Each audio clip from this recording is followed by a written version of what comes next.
You're listening to the Cyberwire Network, powered by N2K.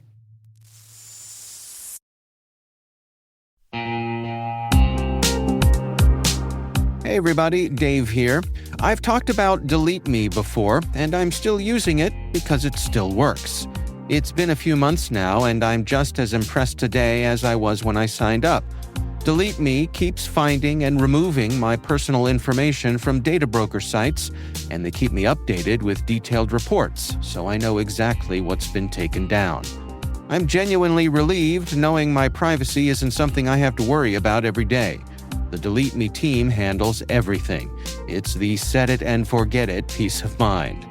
And it's not just for individuals. Delete Me also offers solutions for businesses, helping companies protect their employees' personal information and reduce exposure to social engineering and phishing threats. And right now, our listeners get a special deal, 20% off your Delete Me plan. Just go to joindeleteme.com/N2K and use promo code N2K at checkout. That's joindeleteme.com/N2K, code N2K.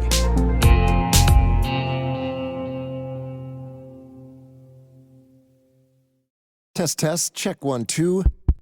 You know you need unique New York. You know you need unique New York. Does that sound all right? Ah, that's better. You can always tell something's missing when you get isolated results. Like AI that's only right for one of your systems. Get AI that can work across your data and applications. Learn more at IBM.com. The AI built for business. IBM. Hello, everyone, and welcome to today's special segment in honor of Juneteenth. I'm Dave Bittner, host of the Cyberwire Daily podcast, and joining me today is Kim Jones, the host of our CISO Perspectives podcast, along with Maria Vermasis, host of the T-Minus Space Daily podcast. It is my pleasure to welcome you both to today's conversation. Thanks for joining me today. Thanks for having me. Thanks, Dave. So, Juneteenth isn't just a day on the calendar. It is a chance to reflect on our shared history, examine where we are today, and I think ask how we can build some more inclusive spaces. And of course, this is a day that marks the end of slavery in the United States and stands as a powerful reminder of that long journey toward freedom, equity, and justice. Can we start off with just some ground level stuff here from each of us? I'd love to start with you, Kim. What does Juneteenth mean to you? So historically, we all are familiar with the Civil War, the Emancipation Proclamation, and then the fighting that went on. Texas became one of the last states holding out near the end of the war, even past, the surrender at Appomattox, in holding out in terms of slavery. The last portion of Texas that was held out in terms of being notified that the war was over and that slavery had now been abolished was the city of Galveston. And June 19th marks the day when Galveston, Texas was notified that slavery was over and thus meant the end of slavery here in the United States. Before we started recording, one of the things I was talking about with you and Maria was that this was something that until it became a federal holiday, many people did not know about. And, a lot of ethnic communities inside of the United States keep record orally or otherwise regarding the history of what's gone on within their communities.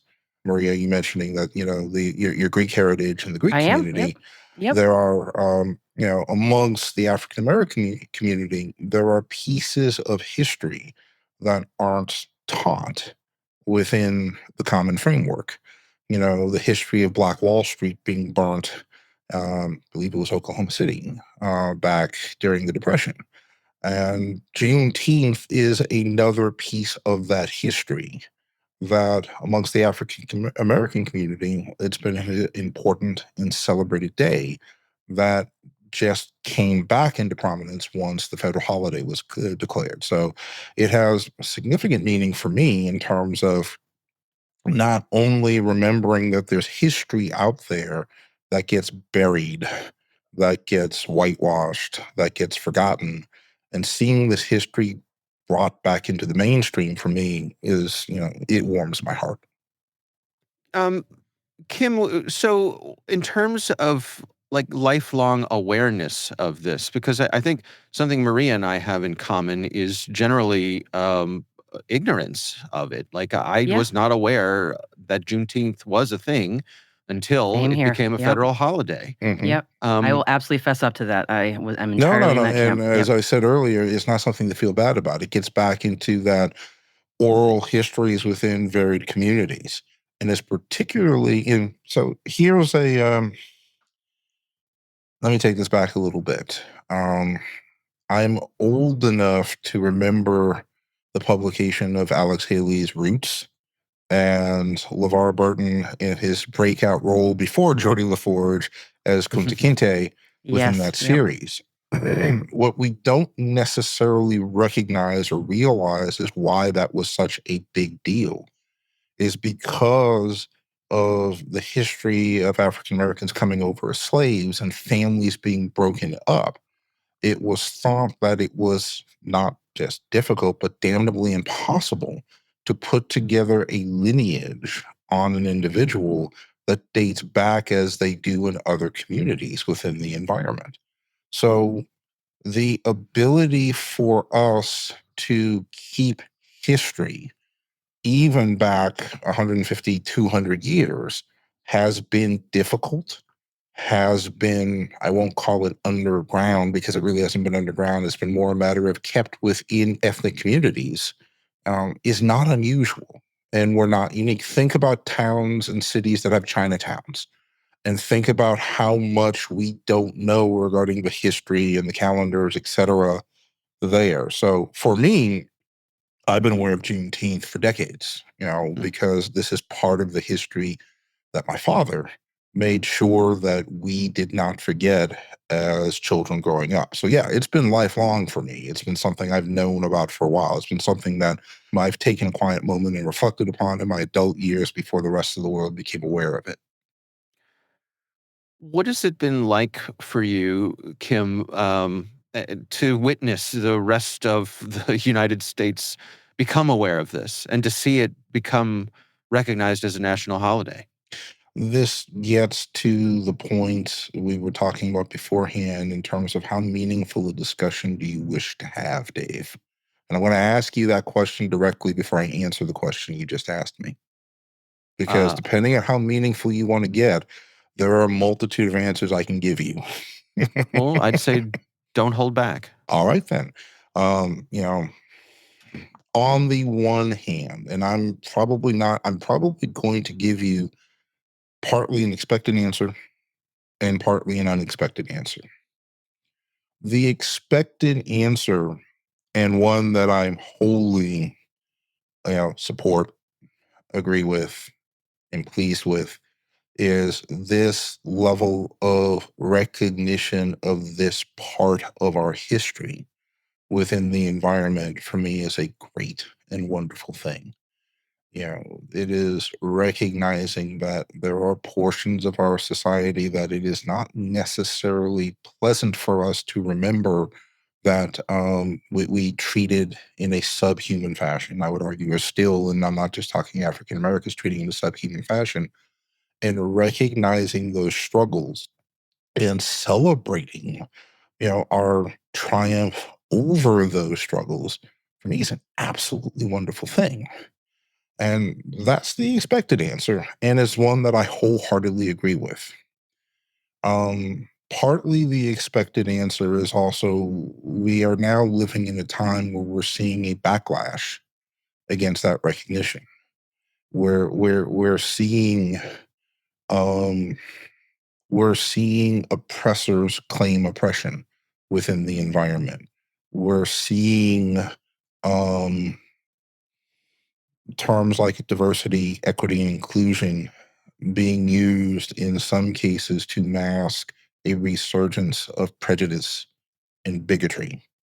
And considering, I'm a West Point grad and I spent many years in the profession of arms defending this Constitution and doing things that some of those who would claim that I'm a diversity hire, despite 40 years of just doing it damn hard, and use that as an excuse to denigrate my accomplishments, etc.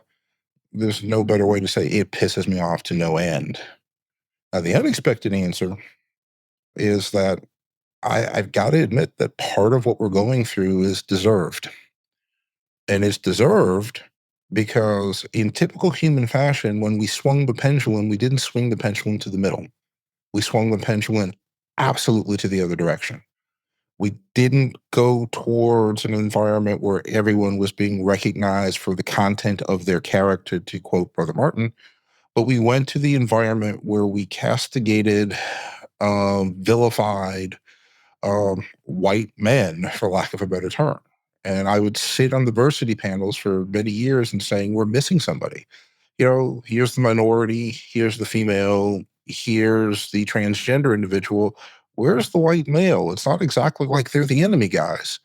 And we're seeing, unfortunately, a backlash against diversity because we didn't swing to the middle. And unfortunately, we are also swinging again 180 degrees out versus truly creating the environment that I believe our founding fathers wanted and that shows the progress that we have made versus refighting the battles that my dad marched with John Lewis at the Edmund Pettus Bridge, decades ago. Why are we refighting those battles again? And why am I worrying about my son the way that my dad worried about my brother and me? And that's a very complex answer, but I believe if we really want to talk about these things, we need to recognize their complexity versus just put simple labels on things and say it's good or it's bad or it's right or it's wrong. This is a complex issue. I think diversity matters. In my podcast, I talked about how diversity creates critical thinking, which in Yes. security gives us better solutions and a better ability to innovate.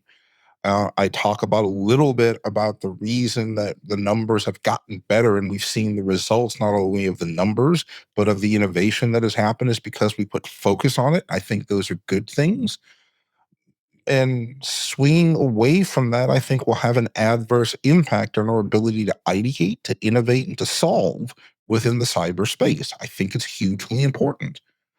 And I'm hearing too many voices either go to one extreme or the other versus talk about value proposition and how we meet in the middle. And I could probably say that about a lot of things, but Hmm. I think it weakens us all if we continue to divide instead of figuring out this is an issue we should want to come together on, particularly within the cyber community. And now I'm going to exhale and get back off my soapbox and calm down. You told me go for it, don't hold back, so I did. No, it's all good. It Maria? requires nuance. No, I'm really appreciating what you said, Kim, because it is very easy to go into extremes, and those are the easier answers. And this is definitely something that requires thought and nuance as you provided. So I want to thank you for that. And I love the first part that you said there. It requires thought. Thought requires us to sit back and reflect, not just to react. So And that's we got to hard. think about this stuff. We do. I'm really appreciating what you said, and I've had them. I'm a white lady, so I'm speaking from that point of view. But I know there have been times in Your my nickname is Homegirl. We've established that, all right? And now we're going to let the podcast figure out why. But your nickname I will is take it. Homegirl, I'll and that's take it. going to be it for now.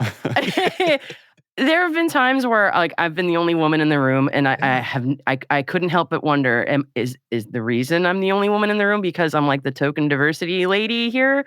And that is a really insidious. It gets into you deep.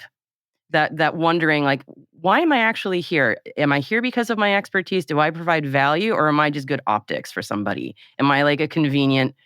Am I a useful idiot for somebody, for lack of a better term? And that is a feeling that really gets into you. And I would encourage you, and I would encourage everyone else, don't. And, I'm a child of the late 60s. I grew up in arguably the most liberal state in the Union, yet I still had crosses burned on my lawn in Northeast Massachusetts. Yep. I remember the Klan marching down in Boston in the late 1980s. I also remember Boston saying, no, we fought this battle. We're not going to do it. And the Klan marched literally 3 feet into the paddy wagon so they could get out of there safely. So I've seen Boston go through its busing. Yeah, I've seen Boston and go through busing. Yep. busing, Yep. segregation. I've lived through these. One of the things that my dad instilled in me when I would be here in these environments is he said a couple of things. He said, look, it's not good, bad, right, or wrong. It is. And while you rail against it, which you should, and while you fight against it, which you ought to, and while you survive it, and while you win despite the circumstances, you've got to figure out how to survive it. And part of figuring out how to survive it is never forgetting your self-worth. Look me in the mirror and say, do you think anyone is giving you anything? Do you think anyone is doing you any favors? Do you think, it's going to be harder than the next person standing next to you. So you have a choice to either wallow in self-pity or realize you're here because you belong here. And that's it. And I've always taken the attitude, if I'm the only one in the room, it's because I was the only one who was good enough and honoring enough to actually stand there. If they opened the door because they thought they were going to get a token, shame on them, because I do break, fix, clean up CISO work, and I know nothing about the back now. And I guarantee you, Maria, I know you're the same way. So, I don't like the fact that may be the reason the door opened. I hope it's not. But the bottom line is I'm here because I deserve to be here. And I encourage you and anyone listening, you're in the room because you deserve to be there. And if you question that, they are one step, those who would think less, I'm going to use the term humanely regarding fellow human beings, they're one step closer to winning. And I'm sorry, I hate to lose. So I'm just going to give them that. Important wisdom, especially right now.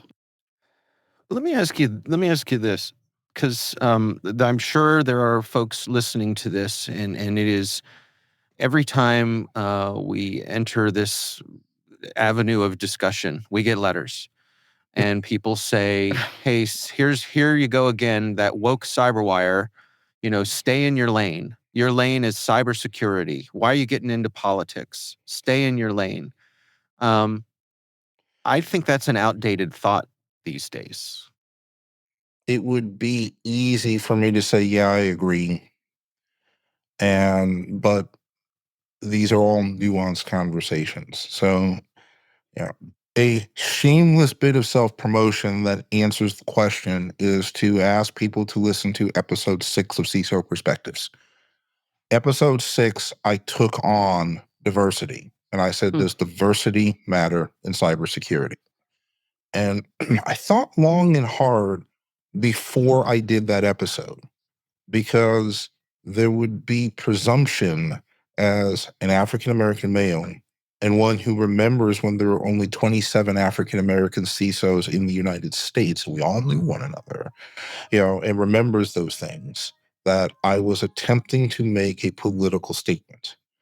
And there are concerns as things become politicized that all we are doing is making political statements. So one of the things that I did during that episode, and that I continue to do, this episode being the exception, is I try and get away from the divisiveness around those politics that you hear within the media this day and age. And what I said then, and I actually repeated it a few episodes ago when I did my mid-season reflection, and that one is out in the public space, is I said, look, I'm not qualified to talk about political issues. I'm not a politician. So I like to tell people in business regarding politics, I don't dance, but I do know the steps and can call the tune, because I hate politics of any form or fashion. So I'm not going to make political statements within the environment. I can't speak to politics, but I can speak to security. And after doing this for almost 40 years, there are not too many people who have that much more experience at this doing operational security than I do. So I can speak to the importance of critical thinking. And I can speak to how having diversity of backgrounds, perspectives, and ethnicity is included in that, and gender is included in that, makes for teams that think critically better than other teams. And considering our job is to make lemonade out of two apples, a grapefruit, and a kumquat and make it look easy, you want the ability. You can steal that. I've been using it for years, Maria. I'm literally writing that down in my head. But considering that that's our gig, I need people who can think critically and teams to think critically. And if we all have the same background, ethnicity, gender, affiliation, as well as education, etc., we lose that capability. So I understand, Dave, the backlash in terms of, oh my God, stay in your lane. Well, okay, my lane is security. Okay, that is my lane. And I've been doing it a lot longer, and dare I say, in some cases, damn sight better than some of the folks out there. Some, but I've been doing a lot longer than a whole lot of the folks out there. And in my lane, critical thinking matters. Yep. And in my lane, understanding that diversity creates better critical thinking teams. I contend that any security professional should be a proponent of diversity. And if you're not, you're cutting off one of the legs of the profession. So I understand the pushback in today's contentious environment and the politicizing of the issue, but let's take all of that out of there. Diversity makes us better innovators. It makes us better problem solvers. And considering that my job is to whoop up on bad guys and make it look easy and find innovative ways to let the companies do those BS things that are driving big holes and truck holes through your environment and still be secure, I damn sure need to think critically. And that means I need folks who don't think like me, don't have prior military experience, didn't grow up in New England, didn't have a college education, and the list goes on the team so that somebody could come up with the idea that I can't even begin to conceptualize. Diversity is how we win in cyber. So in that regard, if you're a cyber professional, diversity is your lane. And all the other political noise and that's going out there, you're right. If that's where you're right. That's not my lane. As a citizen and a human being, that's my concern, and I do things to support that. But in my podcast and your podcast, if you're a cyber professional, diversity damn well better be your lane because it's how we win. So again, when we get back off the soapbox. I guess, part of my perception, though, is that it's not that we're straying out of our lane. It's that they've come careening into ours with things like Doge, with the current, situation in Washington and the White House, that cybersecurity used to, much more than it does today, enjoy sort of bipartisan neutrality. Same And thing for it's space, not, by the way. Yes. yeah, and it's Yeah. not so much that way anymore. And that's not the fault of the folks in cyber, But right? what the fault is how we approach it. And Doge goes beyond Juneteenth, but as an example, what we get is into identity, access management, exposure of data, and data protection. The Yeah. way we argue this problem isn't politically over, the president's right to do X and how this happens with Y, but in understanding that what we are doing in certain cases and be specific and fact-based about those cases violates some basic tenets that we've grown up under. What we tend to do is we tend to do what I just did and get on the soapbox and rail at things, and we contribute to the noise engine rather than this particular problem violates basic practices of security that we've done for 3 to 4 decades.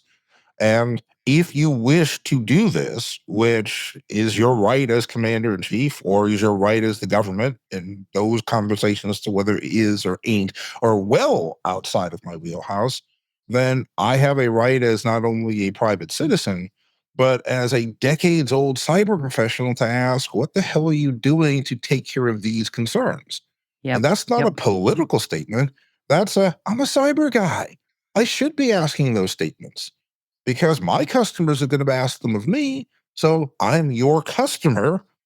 It's not wrong for me to ask them of you. So for me, the issue is not just that these things are careening in, Dave, but our response is, again, it is not thoughtful, data driven, experiential response. It is knee jerk reaction that feeds the engine and allows others to dismiss the argument. Well, let me bring it back to Juneteenth and maybe wrap up with this question, which is, as the representative middle class privileged white male in the room, what's the best way for me to be an ally? What do you hope for me as I am reflective and thoughtful about this day? I don't want allies, I want humans. That's really what it amounts to. Be a human being. I think if we just treated everyone like human beings and understood that, our history is complicated, our relationships are complicated. But going back to Brother Martin, let's talk and judge people by not by the color of their skin, but by the content of their character. And let's do that on all sides of the equation. I'd like to add one more thing as a different answer to your question. I don't want allies, I want humans, but it's something that I encourage us all to do. It is to be fearless. And it's hard because, again, and now I am straying outside the lane of a cyber professional here as I have this conversation. But in this case, I do believe it needs to be said. There has been a retaliatory nature within the administration, an executive order that targets specific law firms or a specific human being for doing his job. It's created a fear within, if I speak up or I show up, oh my God, what's going to happen?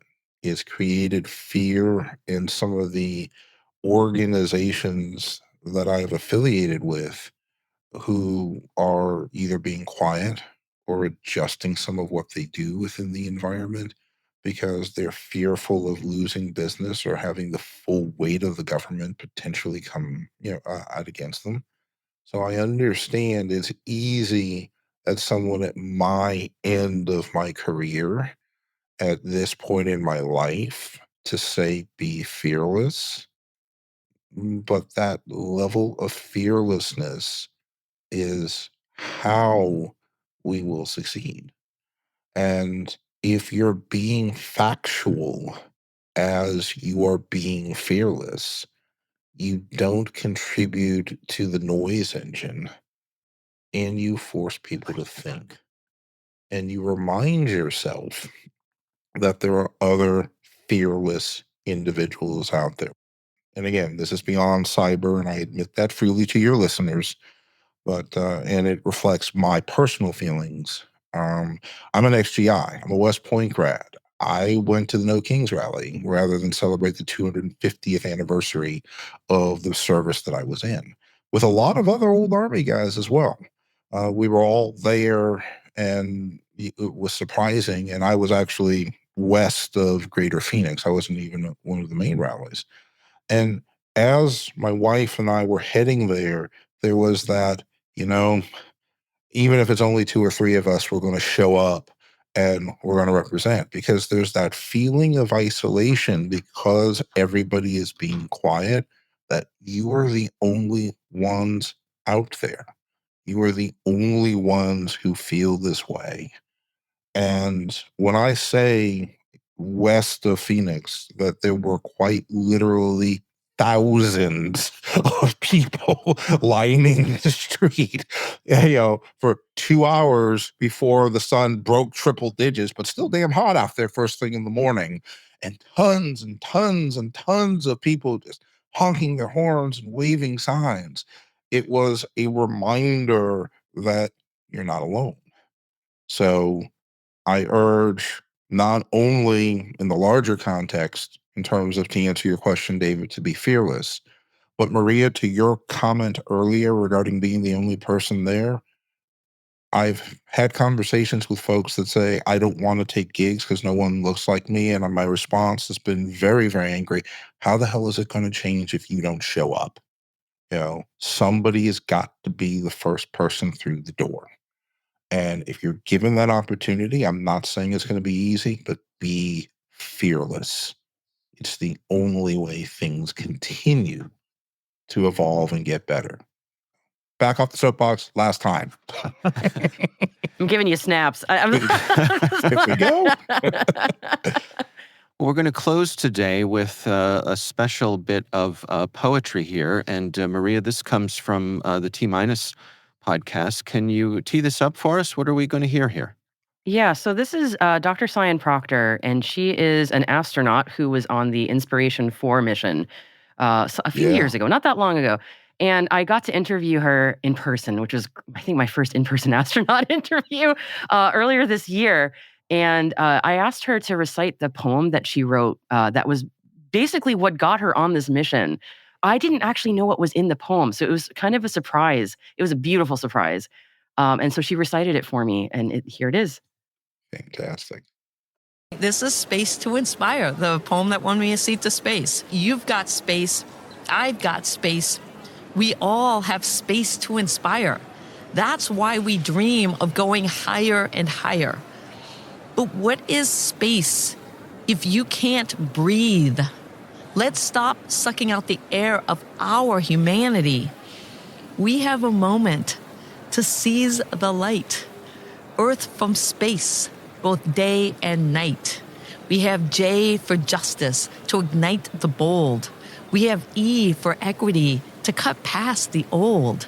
We have D for diversity, to end the fight. We have I for inclusion, to try to make it right. A Jedi space to rally behind. A universal force so big it binds. Inspiration to change the world. A new beginning for us to hold. It's not about you. It's not about me.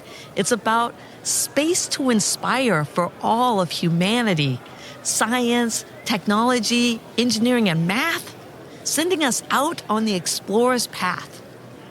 But don't forget the arts, the heartbeat of time. Consider sending a poet who knows how to rhyme.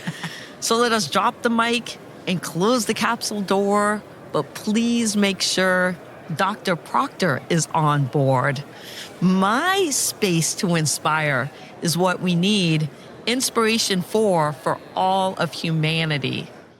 That is beautiful.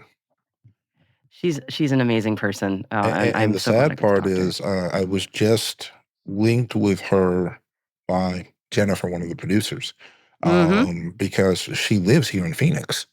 Oh. That's all. I did not know that.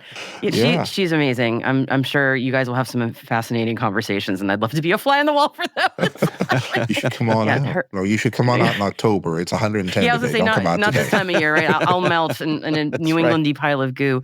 I was really moved by her poem. I didn't know what was in it because I had never heard it before. So her just reciting it from memory was very powerful. But we were in the context of I think a lot of the cuts at NASA, and this is earlier this year, a lot of the stuff that Doja was doing had just started happening, and we started seeing a lot of biographies of basically non-white male astronauts getting cut from a lot of websites. Yeah. And it was a very emotionally charged time for a lot of us, and she was fearless in what she was saying, and I respect the hell out of her for that, honestly.